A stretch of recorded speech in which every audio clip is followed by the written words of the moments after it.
Olá pessoal, Antônio Carlota, bom dia, boa tarde, boa noite, boa madrugada, você que está aí pegado estudando para concurso.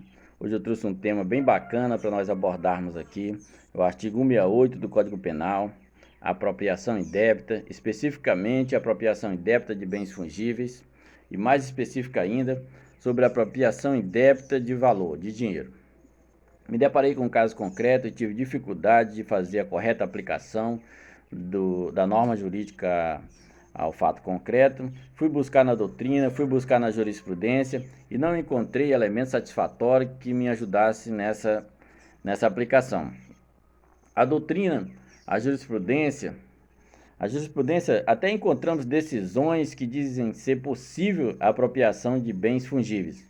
Contudo, quando nós olhamos os exemplos, quando nós olhamos o objeto material dessas decisões, quase sempre tratam-se de grãos, sacas de arroz, sacas de feijão, sacas de farinha, coisas que são facilmente substituíveis por outra de mesma espécie, de mesmo gênero, de mesma qualidade. O dinheiro é um pouco diferente. E por isso, eu resolvi abordar esse tema aqui com vocês. Os doutrinadores até se posicionam, até abordam esse tema, contudo, eles não aprofundam, não sei se para não se comprometer de adotar uma determinada posição e depois venha a saber que essa posição não é a correta ou pelo menos não é a dominante. Eu vou começar lendo aqui o artigo 168 do Código Penal, apropriação indébita, para nós começarmos a discussão. Apropriação indébita. Apropriar-se de coisa alheia móvel de que tem a posse ou a detenção, reclusão de 1 a 4 anos e multa. É um crime de médio potencial ofensivo, cuja pena mínima é de 1 ano. O autor desse crime, em tese, ele poderia se beneficiar de vários institutos desses penalizadores da Lei 9.099. A pena máxima de 4 anos poderia ser arbitrado fiança a nível de delegacia. Em princípio, é um crime que não se vê muita dificuldade na sua aplicação. Contudo, nesse aspecto relacionado à apropriação indébita de bens fungíveis, ele nos traz algumas dificuldades. E principalmente quando bens fungíveis, quando o bem fungível trata-se de valor, trata de dinheiro. Por que isso ocorre? Quando nós vemos o tipo penal, apropriar-se de coisa alheia, percebemos que a coisa deve ser alheia para que ocorra a apropriação indébita do bem. E o bem fungível, ele tem essa dificuldade de saber se a coisa é alheia, principalmente o valor. Quem é que vai dizer para nós se a coisa é alheia ou se a coisa não é alheia? Fui pesquisar. Olhando aqui o Código Civil, Lei 10.404, Lei 10.404,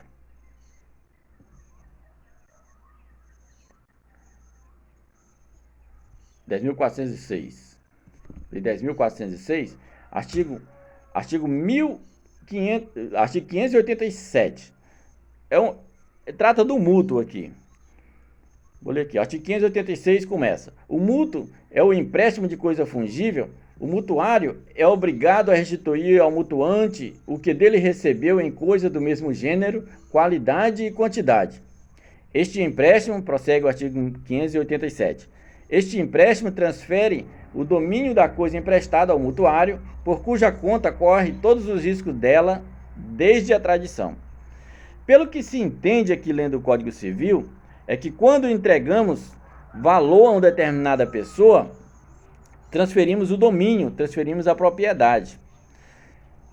Eu imagino que até nós podemos imaginar exemplos onde não se transfere a propriedade, onde não se transfere o domínio daquele valor que entregamos à pessoa. É perfeitamente possível isso. Mas esse fato, esse dado, eu entendo que tem que ficar claro, que não está sendo transferido o domínio, que não está sendo transferida a propriedade. Porque por exemplo, se entregamos R$1.000 a uma determinada pessoa, por exemplo, para que ela entregue a um determinado comerciante 2 dias depois. 2 dias depois. Durante o tempo que essa pessoa está na posse do valor, essa pessoa pode vir a negociar, ela pode vir a exercer poderes inerentes aos poderes de proprietário. Ela pode pagar, ela pode receber, ela pode emprestar, ela pode oferir lucro em cima desse valor emprestado. Então, o que ocorre? O que ocorre? Veja o absurdo jurídico que se pode chegar se entendermos que não transferimos a propriedade, se entendermos que não transferimos o domínio quando entregamos um valor a determinada pessoa.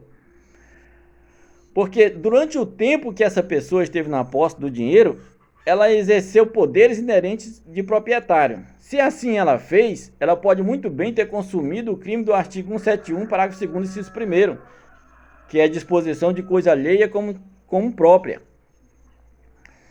E mais ainda, olha o absurdo jurídico que isso pode nos levar.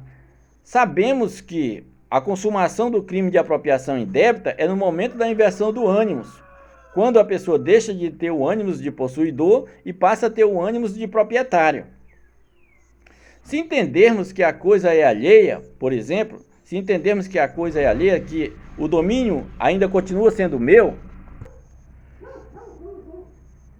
isso nos leva à seguinte conclusão: no momento em que ele inverteu o ânimos de possuidor para proprietário, ele consumou o crime do artigo 168 do Código Penal, apropriação indébita. E em seguida, no momento que ele dispôs de coisa alheia como própria, ele consumou o crime do artigo 171, parágrafo 2º, inciso 1º.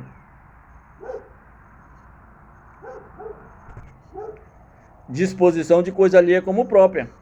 Se entendermos que não transferimos o domínio no momento em que eu entreguei aquele valor àquela determinada pessoa. Ou nós entendemos assim, que se transfere o domínio no momento que entregamos um valor a determinada pessoa, ou aplicamos o princípio da bagatela, o princípio da insignificância.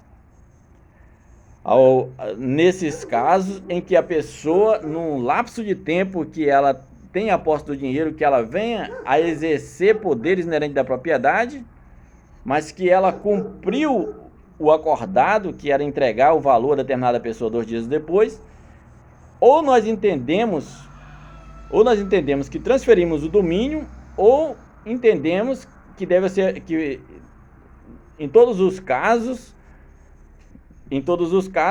seria aplicado o princípio da insignificância, que esses atos que a pessoa praticou durante o tempo que ela tem à disposição desse dinheiro foram atos insignificantes e materialmente atípicos. Porque se entendermos que a coisa é alheia, perceba que existe 2 momentos consumativos e perfeitamente possível os 2 crimes. Porque no momento que ela inverte o ânimos, ela pratica o crime do artigo 168 do Código Penal.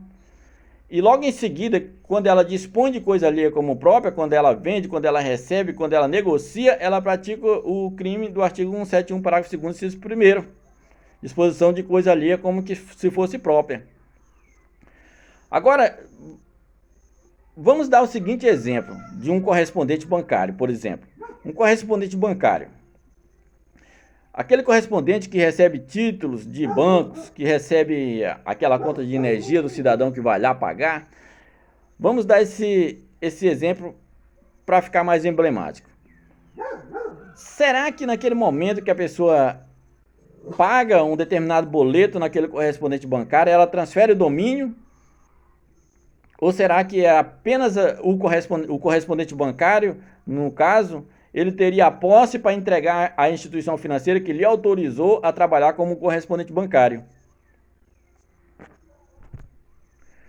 Porque do mesmo modo, como o exemplo dado, do cidadão do exemplo que eu dei, o correspondente bancário, durante o tempo que ele está na posse desse valor, ele exerce poderes inerentes aos poderes de proprietário. Ele pratica diversos fatos ele pratica diversos fatos que são a materialização dos poderes inerentes a poderes de proprietário.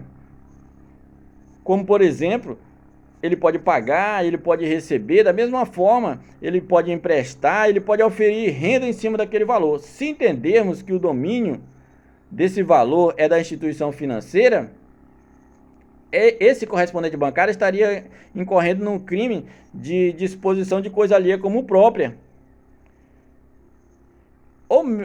E da mesma forma, ele poderia incorrer no concurso. Ele, no momento da inversão do ônibus, ele incorreria num crime de apropriação indébita, se entendermos que o objeto material aí, o dinheiro seria da instituição financeira, ele incorreria no crime do artigo 168 do Código Penal, apropriação indébita, e logo em seguida, quando ele negociasse, celebrasse negócio jurídico com esse valor, ele estaria incorrendo no crime de disposição de coisa alheia como própria.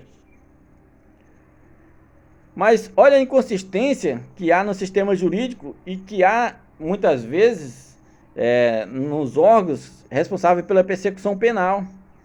Muitos autores responsáveis pela persecução penal enquadram facilmente esse crime, esse exemplo que eu dou do correspondente bancário, no crime de apropriação indébita.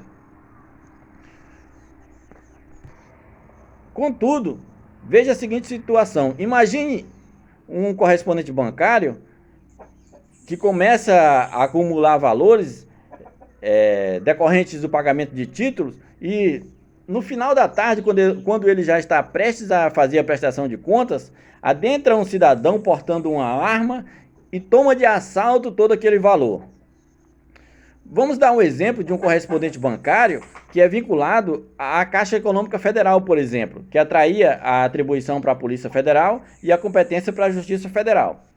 Sabemos, e já existe decisão nesse sentido, que quando o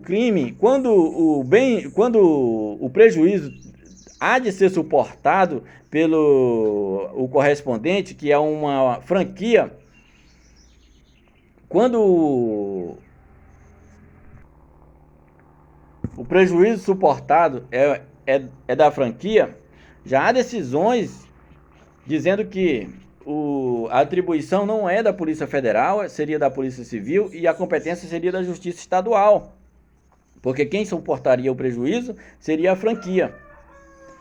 Então, nesse exemplo dado que eu me referi, se o prejuízo é suportado pela franquia, é porque entende que o domínio, a propriedade daquele valor decorrente dos pagamentos de título é da franquia, ou seja, é do correspondente bancário. Agora, como pode, veja a incongruência, a inconsistência desse posicionamento. Como pode, no momento do assalto, o valor ser de propriedade da franquia do correspondente bancário e no momento em que, eventualmente, esse correspondente bancário não transfere o valor para a instituição que lhe autorizou a trabalhar como correspondente bancário, como pode, nesse momento, ele o correspondente bancário praticar o crime de apropriação indébita? É uma inconsistência. Me parece que o mais correto seria entender que, nesse momento, quando se efetua o pagamento dos valores, dos títulos, se transfere o domínio desse valor. E poderia até configurar outro crime, como estelionato, ou a depender do caso concreto, mas não me parece que seria apropriação indébita. Mas essa é uma posição polêmica, não é uma posição, não quero colocar aqui uma posição definitiva, não quero dizer que o certo é isso, que o certo é aquilo, mas colocar a discussão. É isso que eu quero abordar com vocês, deixar aí essa problemática, e é isso.